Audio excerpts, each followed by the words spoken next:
Red Voice News, splashing the check-in. Thank you for tuning in. I have an article right here brought to you by Vlad TV. Dunkin' Donuts employee charged after fatally punching racist elderly man. I'm going to play this video, and then I'm going to give you guys my 2 cents right after. And I want you to stick around and listen to what I have to say.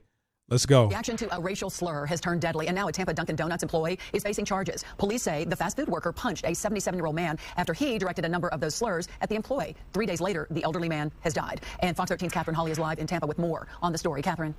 Corey Pajoles is in jail tonight, charged with aggravated manslaughter. Tampa police say one punch caused that customer to fall and hit his head on the concrete floor, dying from his injuries just days later.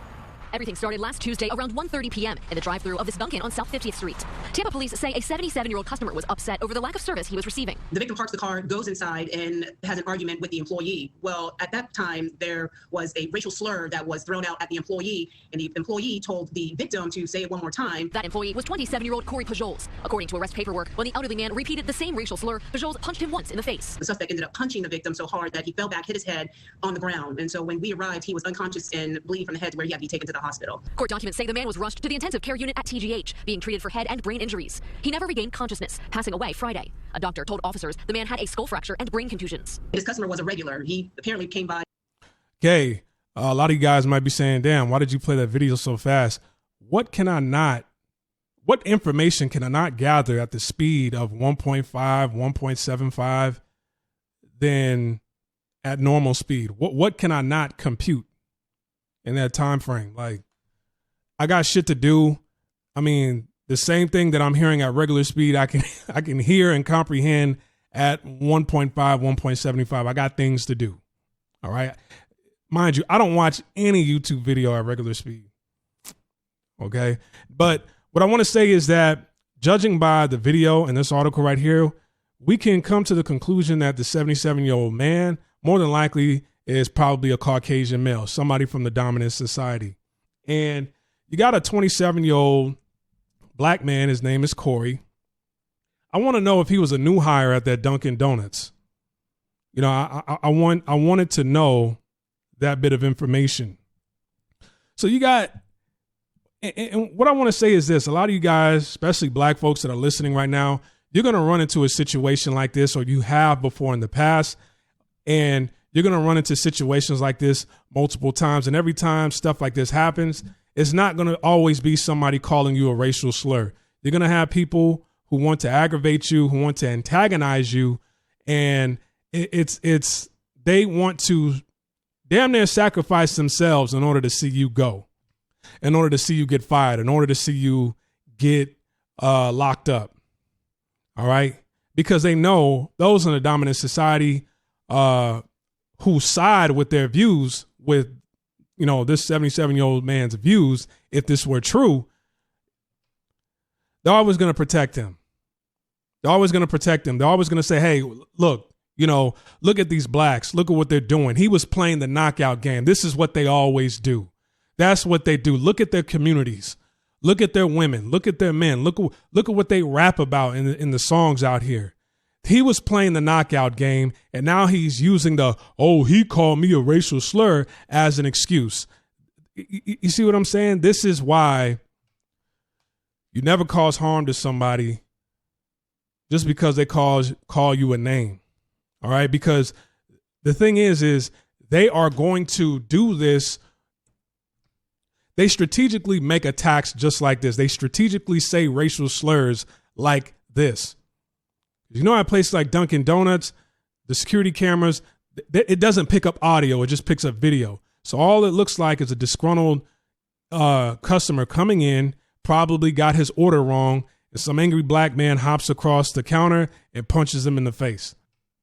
Now, you know, when there's witnesses there, then that story takes another turn. But what I want to say is this, man, you're going to be faced with situations like this quite often in life. And they're always going to do this strategically in places, in public places. They're going to do this at the airport. They're going to do this at your job. They're going to do this at the DMV, the DPS office. They're going to do this in a federal government building. And the thing is you only want to, the only time you should be either getting physical or using a weapon is when you are defending yourself because your life is in danger. When somebody's attacking you first, you're like, hey, I got to get this person off of me. I need to protect myself. Why? Because I know of a couple of people in my lifetime that I met. We weren't friends or anything, that I knew of, that got a 10-year sentence and an 11-year sentence because they were at a nightclub, they got drunk, they wanted to flex their ego, show who's dominant in a nightclub, wanted the ladies to see. You know, ladies, they get aroused by men. They're attracted to that bad boy image. The man just wanted to be a bad boy in the club, got drunk, found somebody to pick on, punched him, and with no intent of trying to take that person's life, the man suffered a brain contusion and ended up a cerebral brain contusion and ended up passing away. This happened to two individuals that I knew of. Now, if their lives were in danger, if the person they punched was attacking them first and it was on camera, and then, okay, I got to fight this person to get them up off me. They punched them. They so happened to hit their head on something and they didn't wake up from that. Then it's like, okay, it's self-defense. So you're off. So they're not going to just take your side and not put you through the system, put you through the ringer just because somebody called you a racial slur. You decided to hit them, and then it ended up taking their life in the process, even though you had no intent. That's why it's a manslaughter charge. But let's flip it to the other side. Let's flip the story around. If a black 77-year-old man would have came in and the person working behind the counter was an Asian man that was 27 years old, and that 27-year-old Asian man punched that 77-year-old black man, knocked him out and killed him, that Asian man would have just said, oh, you know, he was spewing Asian hate. You know, he called me COVID. He was spewing Asian hate. He would have gotten off of that. I mean, am I right or am I right? You know, I wish the justice system is fair. You know, I wish the justice system was fair to where somebody can call you a racial slur and that person hits you and they're going to jail 10, 11, 12 years or whatever because of that. That needs to happen across the board. And I want my working class black folks out there, especially, you're on the job and there's somebody at your job right now who they don't have to use a racial slur. They'll come at you aggressive. They have came at you aggressive. They have called you out your name. They've called you B. They said F you, and they challenged you on the job. And some of y'all gave in. And when y'all gave in, guess who lost their job? Guess who got arrested? And guess who kept their job? You missed out, or that black person lost their job. That black person got arrested. A Caucasian person or whoever non-black started it with you, they still got their job. And on top of that, a lot of times, even when you didn't show signs of aggression at the workplace, you know, you were just roaming around freely, doing your thing, not bothering anybody. You never got written up before. You had that same person that started something with you. They were probably telling little lies to the store owner or management behind your back without you even knowing. They ran to HR when you weren't like, okay, I said hi to this person. He didn't say anything. You know, they're building up. It's very slick and sneaky how a lot of people do these things. They'll build up a little file behind your back without you even knowing. Oh, he doesn't seem like a team player. Oh, this, that, and the third. Oh, this, that, and the third. So by the time they built that file on you, which isn't even true, and they do come at you, you know, like, you know what? All right, if he punches me and knocks me out, okay, I can take that because he can win the battle. I'm going to win the war. You got people at your job that want you to hit them so that they can see you go and they can sue the company. Because it's like, I've been told this company about this person. I've been telling them about him for the longest, and they didn't listen to me. So now a lawsuit might come against the company. Not only are they suing the worker, they're suing. Not only are they suing the employee, they're suing the employer. You got people out here that want to say something aggressive towards you that probably nobody else heard, But when the damage has been done, because you're like, man, there's no way I can get this person up off me, then, I mean, you've thrown your life away. The best thing you could do is let management know. Tell management. Keep telling them. Keep telling them. They don't do anything about it. Doesn't matter if it makes you look soft. Because this person, arguably, this Corey person, 27-year-old right here, his life is ruined.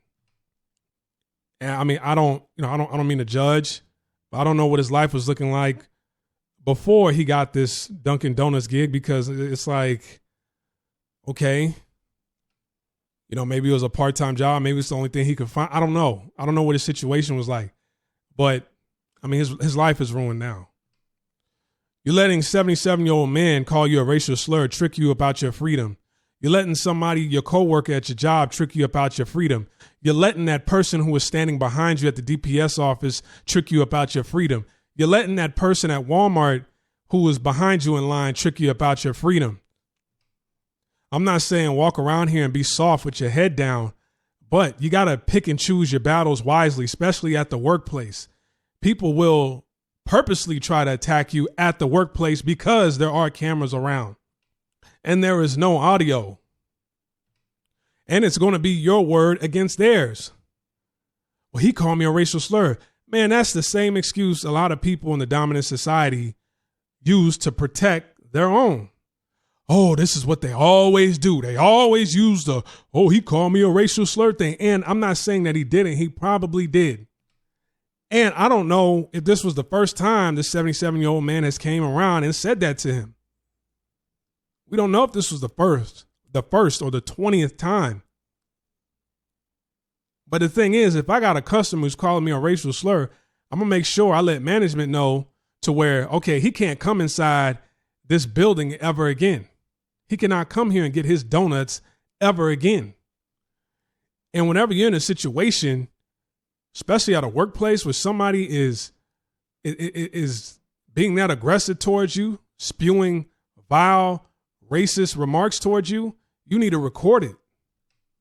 We live in an age with internet, cell phones. Your cell phone is a computer. It's everything. You could damn near shoot a music video on your cell phone. You have to be able to record these incidents so that you can do the best you can to protect yourself. But my folks out there, do not just resort to violence all the time. All right? Make sure you let management know. And if management don't handle it, you let corporate know. And if corporate don't handle it, man, you need to take things into further action and not always in violence, because there are people who are out here who purposely don't. This dude didn't. I'm like, man, I get my donuts here every single day. I'm tired of seeing this Negro working here. Who is he? All right, if I get hit and, I end up passing away, I'm going to take him with me. Because let's flip that scenario the other way around. If you're at the workplace and somebody keeps calling, your coworker doesn't want to see you working there, and they call you a bunch of racial slurs and they're challenging you, you so happen to have your cell phone on and you're recording, and you've told management countless times about this man calling you racial slurs and trying to attack you, and nothing happened, and you finally got it on video. Now it's your turn to take it up to corporate. Now it's your turn to get an attorney, because it's they've created a hostile working environment for you.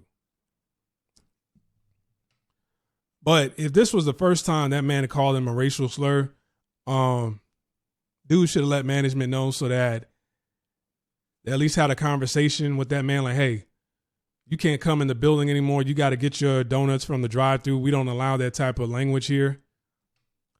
And if you talk like that at the drive-thru, then you can't come to this Dunkin' Donuts anymore. You got to go to another one. All right?